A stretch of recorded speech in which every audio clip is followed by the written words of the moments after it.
Assalamualaikum warahmatullahi wabarakatuh. Perkenalkan, nama saya Muhammad Sujarwo, calon guru penggerak angkatan 6 Kabupaten Karimun.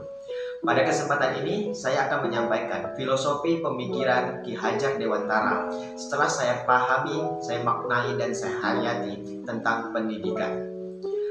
Menurut Ki Hajar Dewantara, pendidikan adalah sebuah tuntunan. Tuntunan di sini adalah bagaimana kita sebagai pendidik itu menuntut peserta didik kita agar berada pada jalur yang benar. Misalnya, ada sebuah anak kecil yang sedang belajar berjalan. Ada orang dewasa yang membantu atau menuntun anak kecil tersebut sehingga mereka berhasil untuk belajar berjalan tersebut. Nah, bukan berarti anak kecil tersebut yang dituntun oleh guru itu tidak bisa berjalan. Mereka memiliki suatu insting atau naluri untuk bisa berjalan tersebut atau potensi untuk berjalan. Tapi kita sebagai orang tua mendampingi, menuntunnya sehingga mereka bisa berjalan ketika mereka besar sesuai dengan pertumbuhannya. Begitu juga pendidik.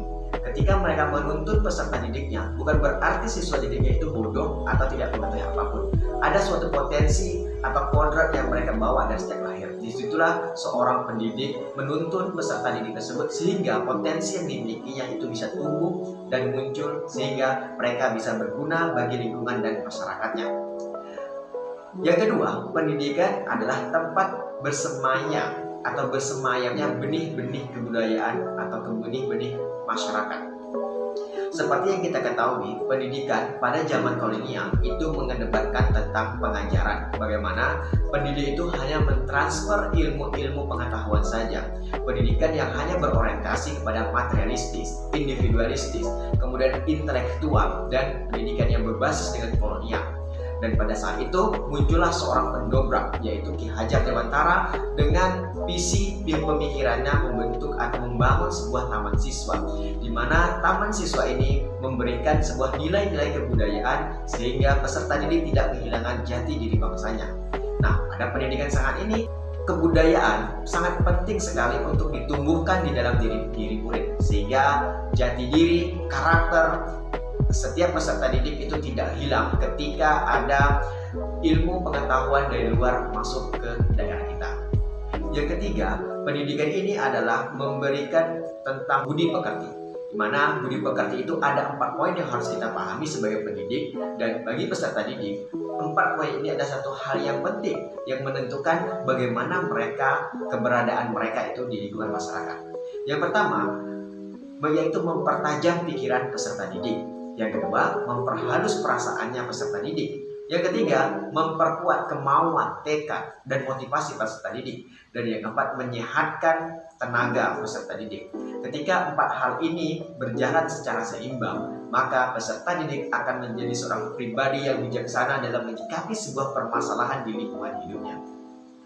Yang keempat adalah dasar-dasar dari pendidikan, yaitu ada trilogi pendidikan. Yang pertama, ingarso sungtolodo. Di depan itu menjadi contoh, menjadi panutan siapapun itu. Ketika kita menjadi seorang pemimpin, ketika kita menjadi seorang guru, atau ketika kita menjadi siswa. Artinya siswa itu ketika dia ada sebagai kakak kelas, dia berada di depan dan harus memberikan contoh kepada adik-adiknya, harus memberikan contoh kepada murid-muridnya.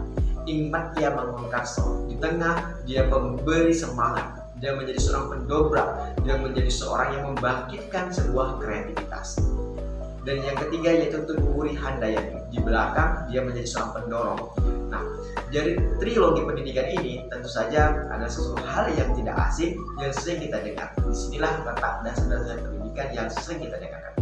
Dan yang kelima, pendidikan itu harus berpusat kepada murid atau berhamba kepada murid, sesuai dengan tujuan pendidikan yang digaungkan oleh Ki Hajar Dewantara adalah memerdekakan manusia.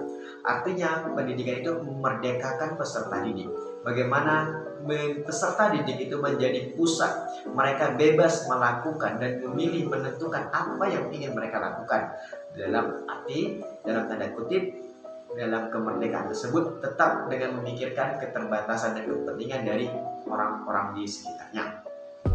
Nah, dari 5 hal tentang pemikiran Ki Hajar Dewantara tersebut, yang saya implementasikan di dalam dunia pendidikan. Yang pertama, saya telah melaksanakan yang namanya assessment non-kognitif, di mana peserta didik dibantu, dibimbing untuk menemukan potensi apa yang mereka miliki selain dari kognitif. Seperti kita ketahui, pendidikan itu hanya berorientasi pada intelektual, tetapi dengan asesmen non-kognitif ini, peserta didik dibantu untuk lebih jauh memahami tentang potensi, minat, bakat tentang dirinya. Yang kedua, aktif dalam kegiatan kepramukaan di sekolah. Kegiatan pramuka di sekolah merupakan suatu kegiatan pembinaan karakter terhadap siswa yang sudah memiliki dasa dharma dan trisatya, di mana saya sebagai pembina menerapkan sistem AMO yang sudah diterapkan oleh Taman Siswa sendiri dengan Ki Hajar Dewantara. Di sana saya menjadi suatu pendamping, pembina, kemudian menuntun mereka bagaimana mereka selalu bereksperimen, menguji mental dan karakter mereka untuk tetap berguna di lingkungan masyarakat. Dan yang ketiga, melalui kegiatan atau pendampingan secara individu baik maupun kelompok. Sebagai guru bimbingan dan konseling, saya menghadapi berbagai macam permasalahan anak ketika mereka menghadapi di sekolah. Hal yang saya lakukan adalah membantu mereka meningkatkan kepercayaan diri mereka, memberikan pemahaman kepada mereka terhadap kondisi dan permasalahan yang mereka hadapi. Dengan proses yang saya lakukan, bimbingan yang saya lakukan, mereka merasa terbantu. Di mana ketika proses bimbingan tersebut, saya memberikan sebuah gambaran, sebuah bimbingan yang bahwasanya mereka itu adalah orang yang memiliki keunikan masing-masing, memiliki potensi masing-masing. Demikianlah beberapa praktek atau implementasi tentang pemikiran Ki Hajar Dewantara yang setelah saya lakukan dan yang telah saya terapkan di lingkungan di mana tempat saya mengajar. Terima kasih. Assalamualaikum warahmatullahi wabarakatuh.